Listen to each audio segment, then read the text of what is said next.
Free. This one's for WWE champions. Pay to win like every day, yeah. I don't play mobile games. Funny how they still think I'm a broke man. Then I'm broke. Even though I be pulling Hogan's. I spent like 40 grand on a couple thousand pictures of some sweaty men. Oh, my stupid nose is bothering me now. Because now this room is incredibly stuffy because of the heat. And it kills my sinuses. Okay. Shorten the podcast. Your past few recent podcasts are nothing but scheduled talk about support and Q&A. Here we go again. There is no 30-minute segment about support. You're wrong. Stop saying that. If you don't have any topics for the podcast, why try to artificially extend it? Get right to gameplay. You complain games are too long and you don't have any time to play them. I think shortening the podcast will help alleviate this issue. Never said I don't have time to play them. I have said that they're too long. I never said I don't have time to play games. I don't know what you're talking about there. I know you'll say, we'll just come back to when the podcast, we'll come back when the podcast is over. Ask yourself, why should someone do that? Because there's a podcast scheduled for the morning, and if you don't want to watch the podcast, you come to the stream after it's over.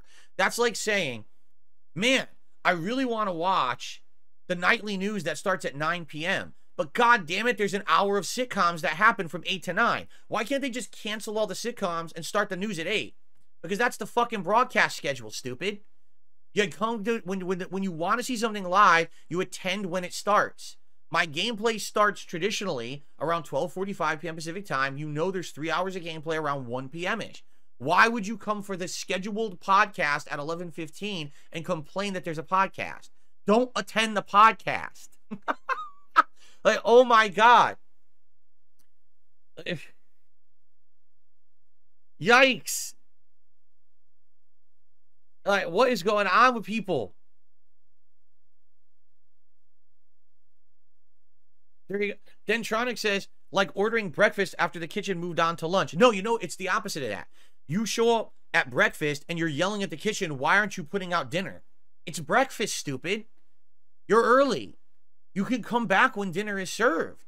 Don't demand that the business completely change the way it operates because you can't adhere to a schedule.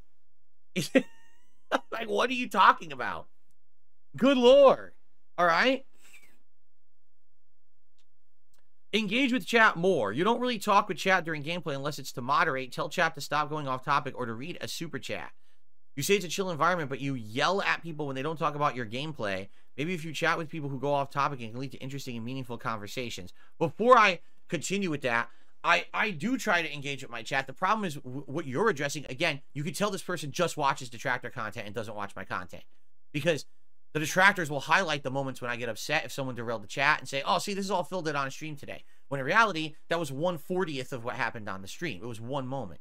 No, what I find is if I'm playing a game and the chat disengages from it, right? Like this has happened with a couple Final Fantasy streams. I'm doing the open world content and then people just start talking about other topics, right? I don't care if you talk about other topics, but understand if you're talking about shit that I don't know about, why are you doing that in my chat when you know the streamer is not interested? Like, let's talk about sports and baseball.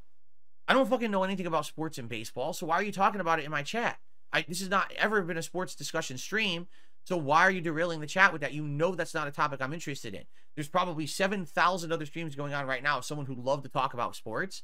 This is not one of them, so why are you derailing the chat? You see?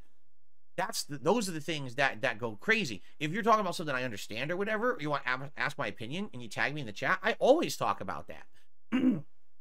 Hell, I mean, half the time I'm playing the Yakuza games, the discussions we're having is completely off topic from what's going on in the game.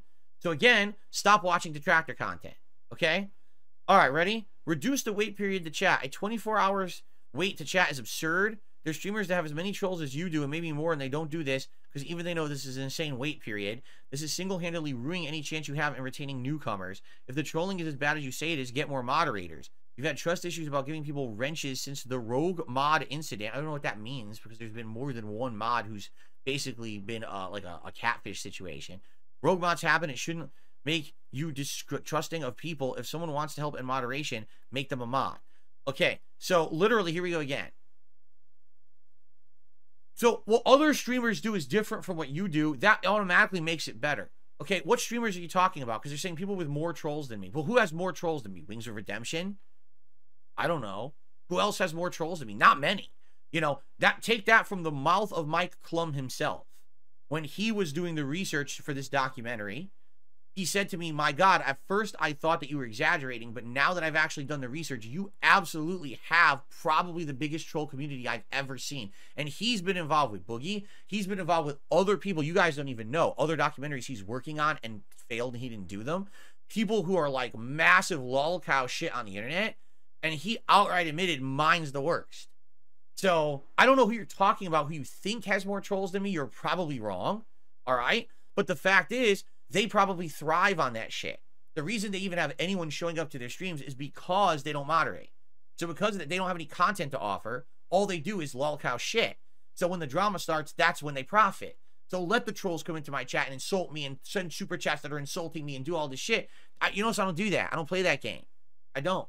My content is valid. My content is positive. My content has meaning and merit to an audience that wants to see it. It's not the time that Phil turns on his stream, everyone just rip him a new asshole as a lolcow, and that's how he profits. So if you want to see the lolcow marathon shit, you can go watch other content creators who even are on a fucking podcast called that, and you can leave me the fuck alone. But it's hilarious. So reduce asking for support. Okay, valid suggestion. When you actually get into the meat of it, claiming that I do 10 to 30 minute segments just asking for support, as if I just stop making content to talk about it and refuse to make content until someone supports my stream. False. You watch too much detractor content. Shorten the podcast. Just show up after the podcast is done. There's a schedule for a reason. Engage with chat more. I do. Stop watching detractor content. Reduce the wait period to chat. Stop watching lolcows and detractor content. So stop watching detractors. Stop watching detractors. Stop watching detractors. Oh, by the way, learn how to read a schedule. Thanks for the suggestions. That was a good one, huh? If you haven't noticed yet, okay, most of the problems that people seem to have with me actually aren't problems that they have with me. It's problems that they have based on watching detractor content. Like, you watched out of context, negative, defamatory content about me that's seriously molded to do that, to insult me and make me look bad, and then you come and complain without actually having watched the real me to know that it's not valid stuff. That's a you problem, not a me problem. And I hate to say it, more and more over these years, I'm seeing, really, this is the problem. It's people just don't want to take 5 seconds to fucking see who the real person is or what the real content is. Instead, they just want to laugh along with the meme, and it makes you fucking stupid. I'm sorry, it does. There's just so many really frustrating people on the internet who just don't take 5 seconds to think for themselves. They just follow that sheep mentality of everyone hates this guy, so it must all be true. I'm not saying I'm perfect, and I'm certainly not saying that I'm flawless, and I'm certainly not saying that I haven't done stupid shit over the years. I have. And it's right for you to call me out on it when it happens. But when this is supposed to be the suggestion box, and literally all the stuff you just suggested is stuff that doesn't happen, I don't know what else to say. You know? Stop watching the shit that makes you feel that way. I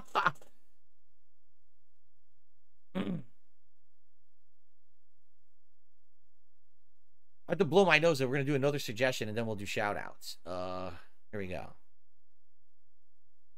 Hold on. My nose is bothering me.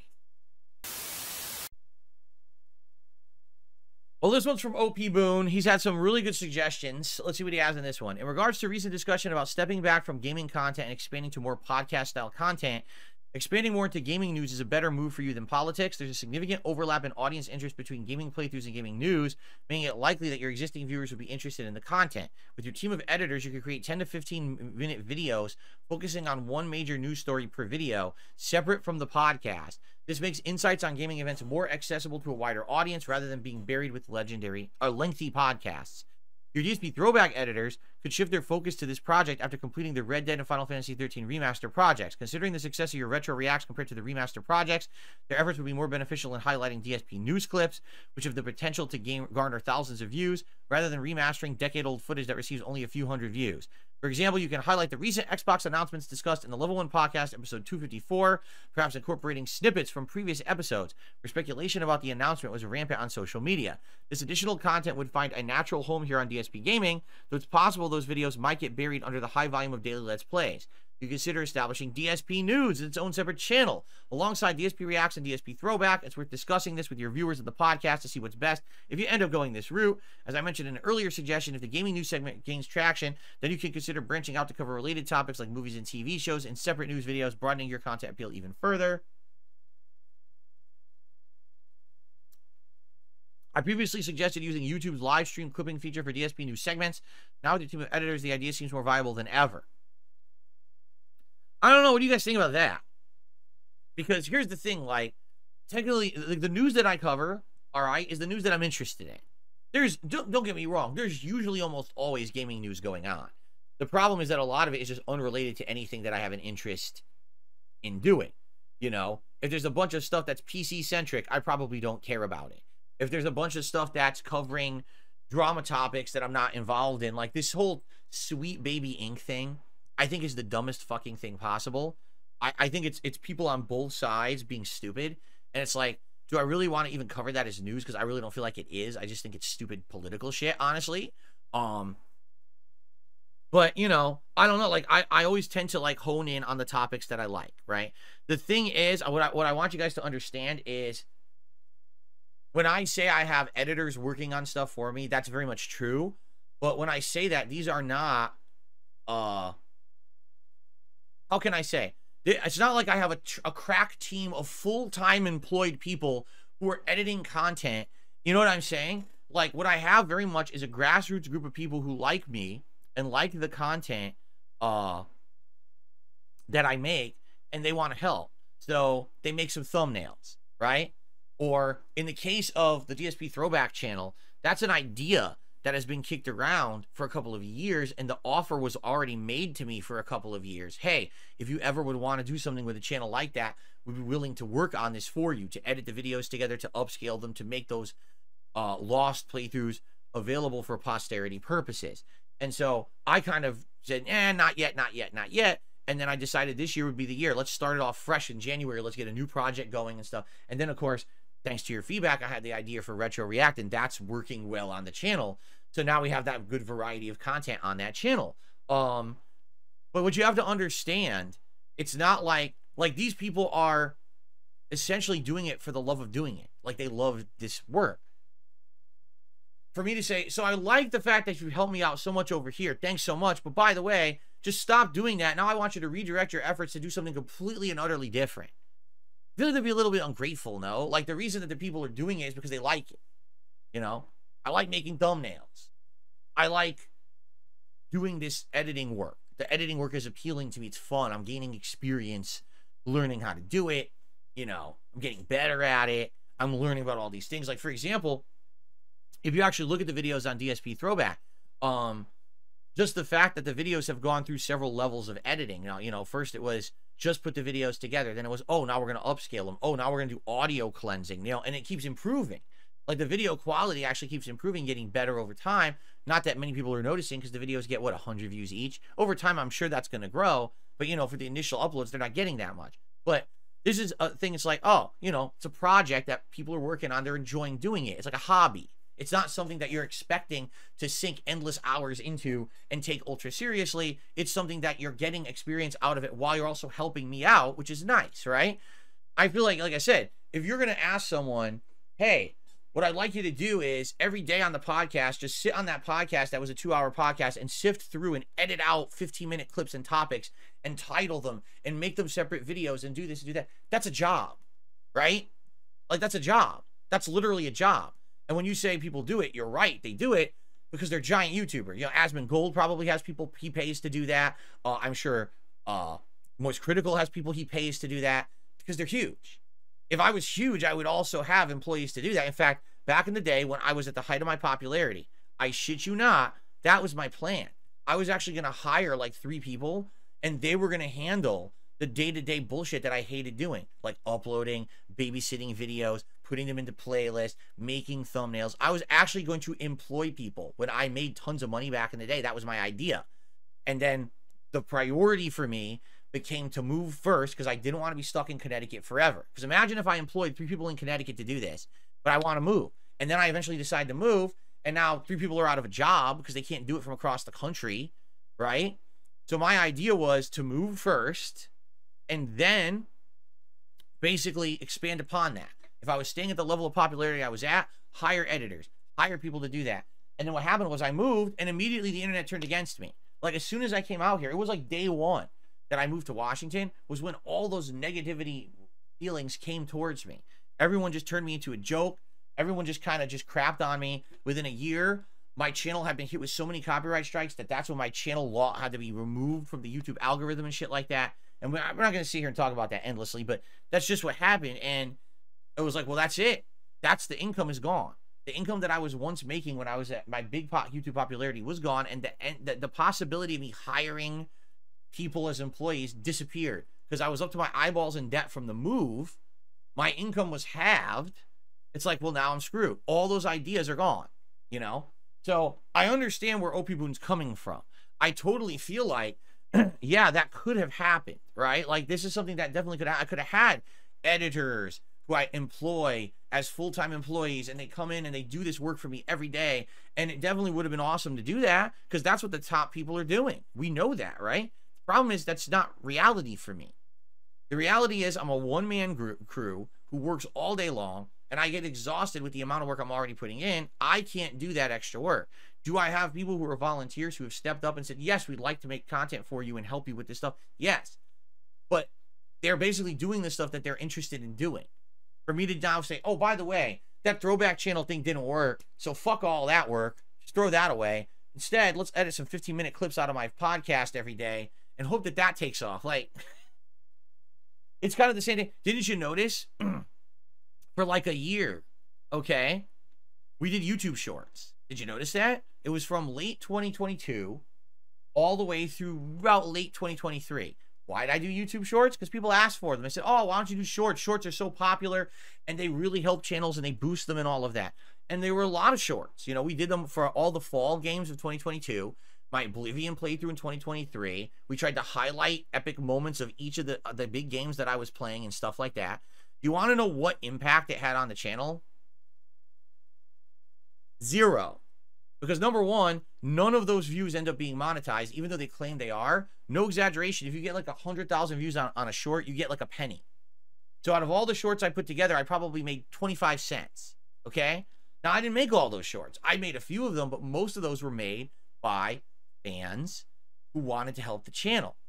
And that was a lot of work and effort that went into making those shorts. And they didn't do shit. You know, they got a few thousand views each. No one really watched. That's the thing with YouTube Shorts that people don't understand. Just like TikTok. People who watch TikTok clips and people who watch YouTube Shorts don't say, oh, look, that's a good clip. Let me go check out the channel. They just sit there in the feed. Clip, clip, clip, clip, clip, clip, clip, clip, clip. It doesn't bring attention to your content. People just enjoy the one clip and then they move on. That's why they're so short. They're supposed to be quick, digestible clips. You're not seeking out extended engagement with that content. You just want the 20 seconds and you're on to the next variety clip.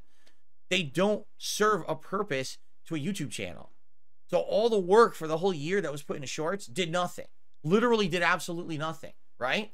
So I understand the suggestion. Make the clips of the show, 15-minute segment that just talks about game news. And maybe that video would get traction. But do I expect that anyone is going to watch a 15-minute news clip and then immediately come to my channel of DSP Gaming to watch more content? No. You know what they're going to look for? The next news clip.